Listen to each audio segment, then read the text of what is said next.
Bonjour. Aujourd'hui, nous allons voir l'architecture des ordinateurs. Alors, ce qui est important, c'est de se dire que ce cours est destiné à tout le monde. Ça nous aide de mieux comprendre ces fameuses machines qu'on utilise au quotidien. Et, euh, et à terme, ça aide.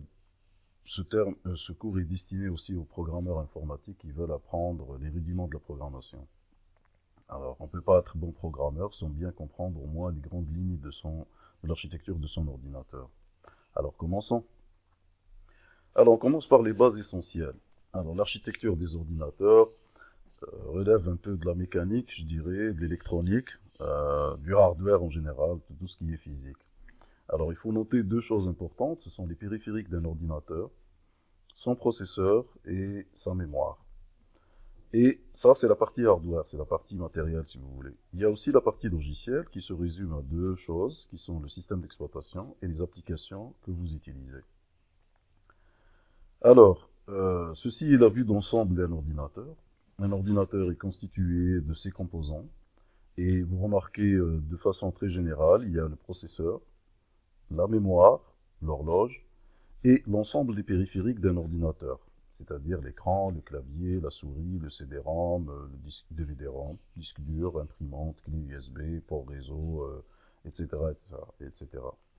Donc ça, c'est de façon très globale l'architecture de votre ordinateur. Il est constitué de ça. Alors, qu'est-ce que les périphériques? Ce sont des organes qui permettent de communiquer avec le couple processeur-mémoire. Ce sont vos claviers, souris, écran, disque dur, clé USB, CD-ROM, DVD, imprimante, scanner, fax, appareil photo, les ports de communication vers les réseaux et les différents ports que vous utilisez au quotidien. Le processeur et la RAM, ce sont les deux parties les plus importantes dans un ordinateur parce que tout simplement le processeur calcule à partir des données et des indications fournies par la mémoire et que la mémoire stocke les informations. Ce sont les données de calcul mais aussi les opérations à exécuter, c'est-à-dire votre programme informatique. Et bien sûr, pour synchroniser le tout, nous avons besoin d'une horloge interne à l'ordinateur qui rythme le travail de l'ordinateur.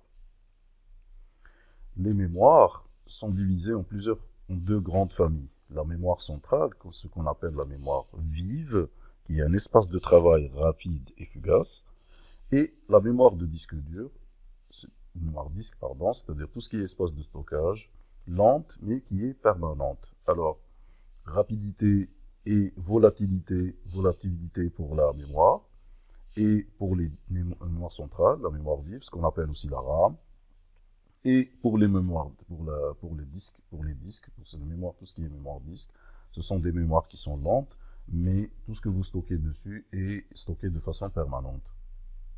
Alors, le chargement en mémoire, quand vous utilisez vos logiciels au quotidien, les logiciels organisent le travail du processeur en fait. Ils doivent être présents en mémoire, on les charge et on les lance. Alors qu'est-ce que ça signifie? Ça signifie deux choses importantes.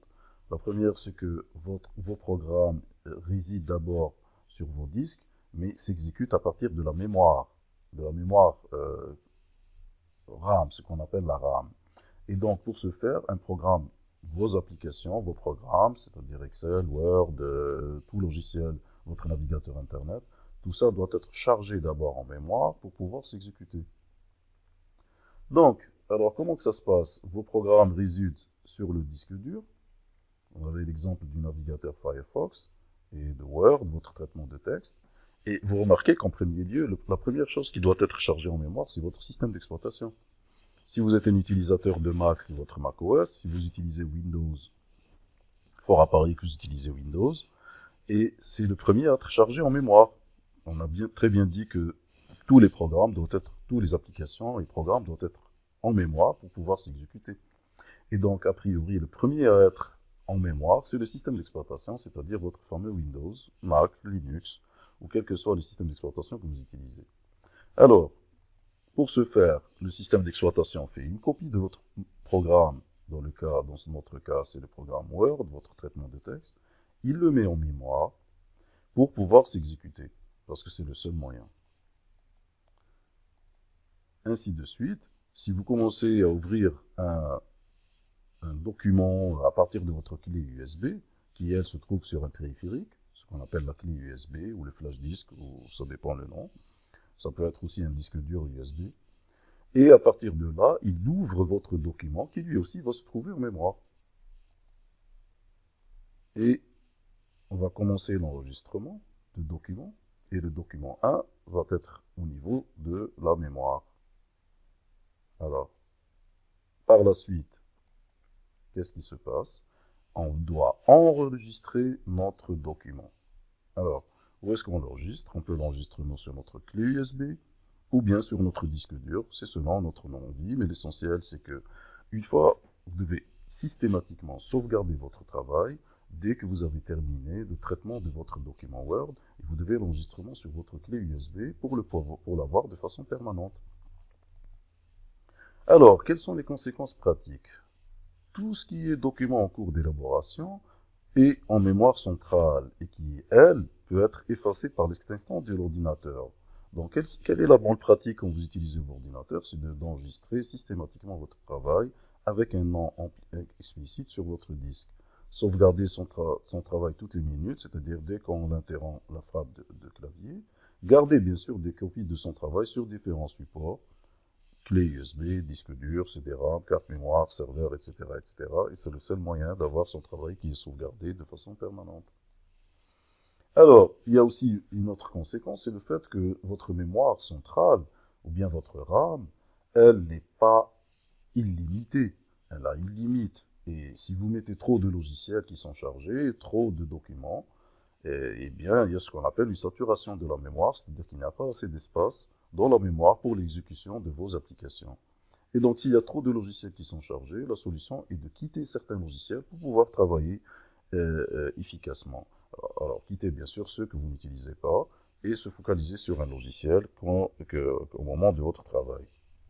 Alors, certains logiciels sont trop volumineux, c'est-à-dire que même là pour votre setup, votre installation actuelle, dans ce cas, il vaut mieux trouver la solution en augmentant sa mémoire, la mémoire de son ordinateur, c'est-à-dire ajouter une barrette, investir dans une barrette mémoire supplémentaire pour avoir plus d'efficacité.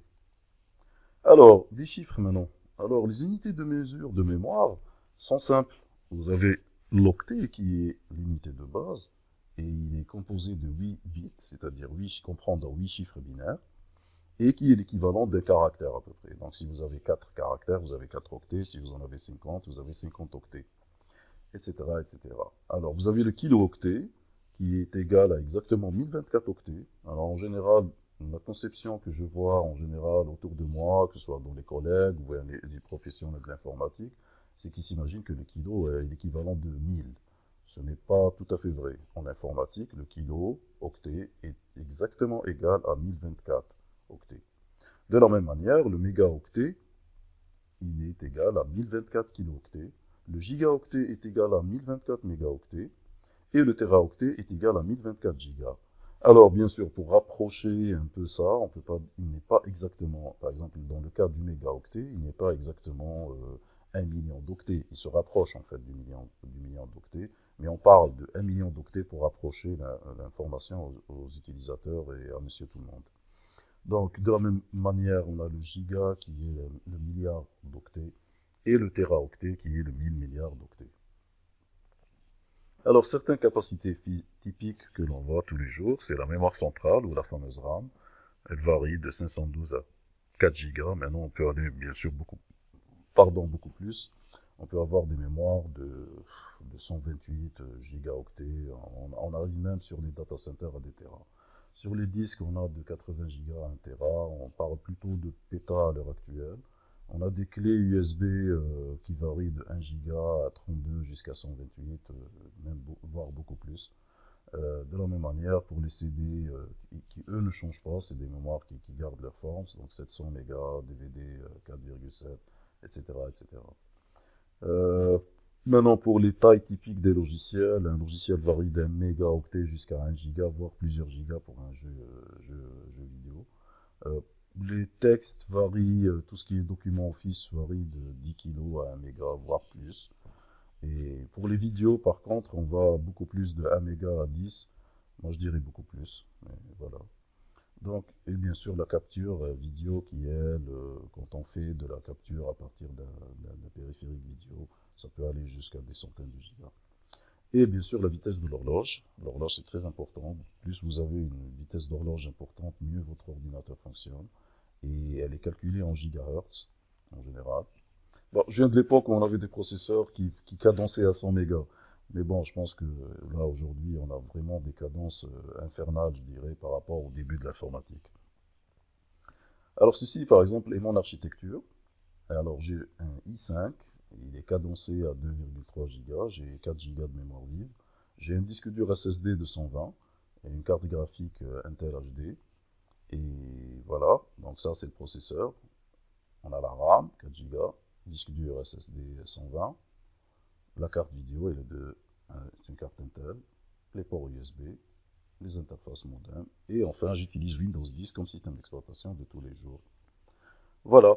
Alors, on va passer, on va essayer de voir tout ça directement, de façon pratique, sur un ordinateur, et voir ces fameux composants. Au moins, on se rapproche, on essaie de les visualiser sur mon ordinateur directement.